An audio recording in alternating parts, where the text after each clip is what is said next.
everyone. Welcome to my FSX settings review. As long as my FSX doesn't freeze.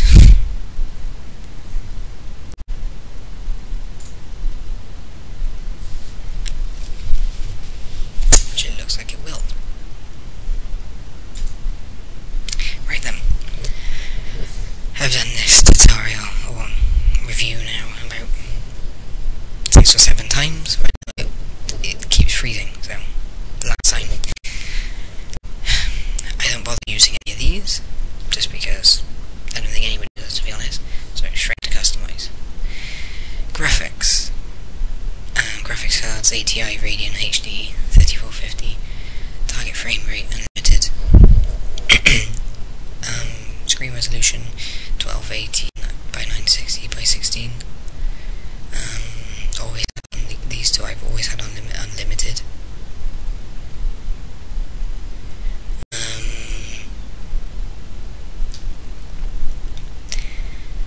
Filtering always hot on this one. Global options I always had on high. If I haven't, I begin I had on low, I went up to medium, I went to high. Basically because very high lags it. Medium, between the medium and high, you probably only need is 1 frame per second difference on average. So it's really nothing, and if you go down to low, you don't see anything. So I recommend high personally. Lens flare don't have, light bloom don't have, advanced animations. If you want realistic gameplay, you have to have it. Have to. That's basically as simple as that for that one. Moving on to aircraft, 3D virtual cockpit and default cockpit view, high resolution 3D virtual cockpit. Shadows, they lag the game, so I have none of them checked. I would say you probably lose a frame per second per each check, so you probably lose around 3 or 4 frames when you tick all of these, and I find that I don't like them anyway. The shadow's good and all, but I don't use them. I don't think you've really noticed much. I don't think anyway. I haven't noticed much. I know I've got it off. Level of detailed radius small.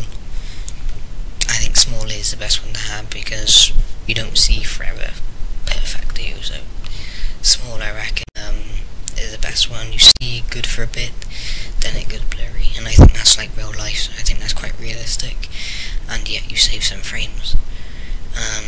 Mesh complexity, 51. All of these I have very low, these 3. I see some people have them up here. Fine, looks good. Looks great. Absolutely looks fantastic. But I'm good with it there, because I got Sony Vegas. I'm not saying I'm the only one who got Sony Vegas. I got Sony Vegas. I can edit it. It looks great. You know, well, not great, but it looks just as say good as that. Say, maybe not quite as good as before, but it looks in the end just the same. And you're keeping some frames. Water effects I used to have on none, but one time I edited a video with the water turned out black. That was just on the opposite side of Los Angeles, so I put them on the high now. High 1.x. That's the best one, I think. Some people like it very high. Or max, in fact. Dunno. Too much then. Not all water's like that, so I have it on high. It's just a colour. That's all it is, the colour then. Special effects, none. Special effects detail, sorry, none. Down to low. As it says, you'll lose higher settings may decrease performance. I keep it on low. Increases performance, and you don't really, when it's on high you don't see much, so keep it on low, I personally think. Gen density, none, because I lose a lot of payware add-ons, so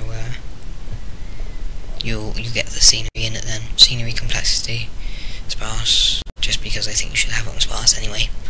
You're going to use some default scenery, and what are you going to lose? 1 frame, 2 frames per second. Not much. Not in my mind, anyway, not much. Moving on to the weather. Detailed clouds.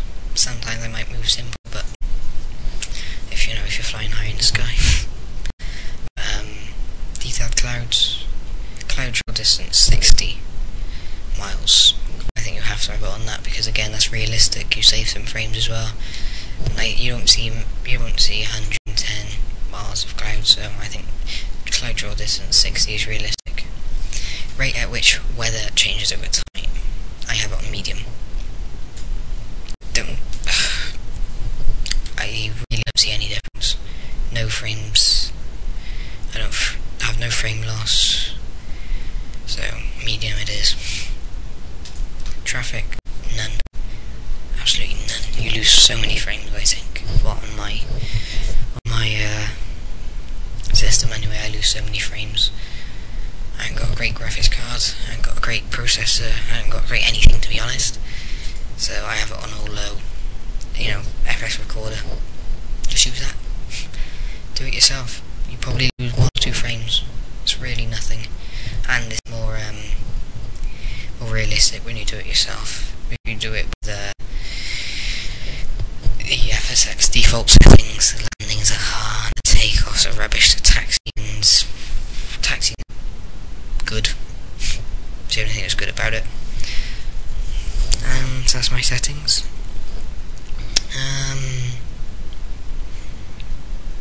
I'll just show you what they look like. It looks decent. I'm going to show you my new paper add-on, just to show you what it looks like. And you don't lose many frames then with Payer, because you've got everything so low, and then you've just got the normal scenery around the airport, so it looks relatively decent. I always have this on day. I very rarely do night landings or takeoffs. You can lose 1 or 2 frames on that. Basically because you have more lights going on, more things, more colours, I would say. Weather, major thunderstorms can differ your frames to clear skies. Not much though, not much at all. Fly now.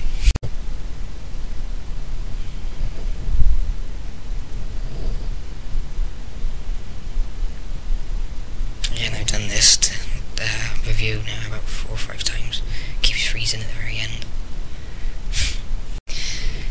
So I'm just going to put it on slew first, just so we can get a good perspective of the scenery.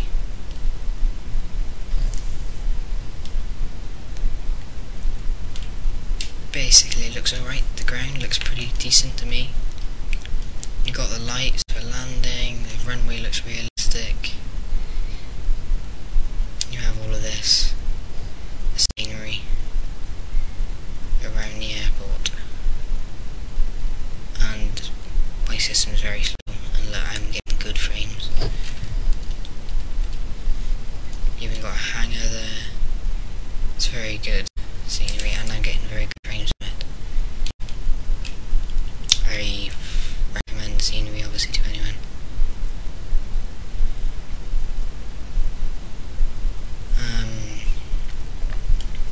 Well, that's my review. As you can see, I got good frames.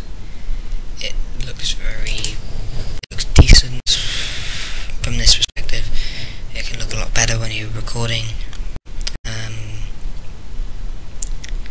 Please send me a personal message if you have any questions, and subscribe right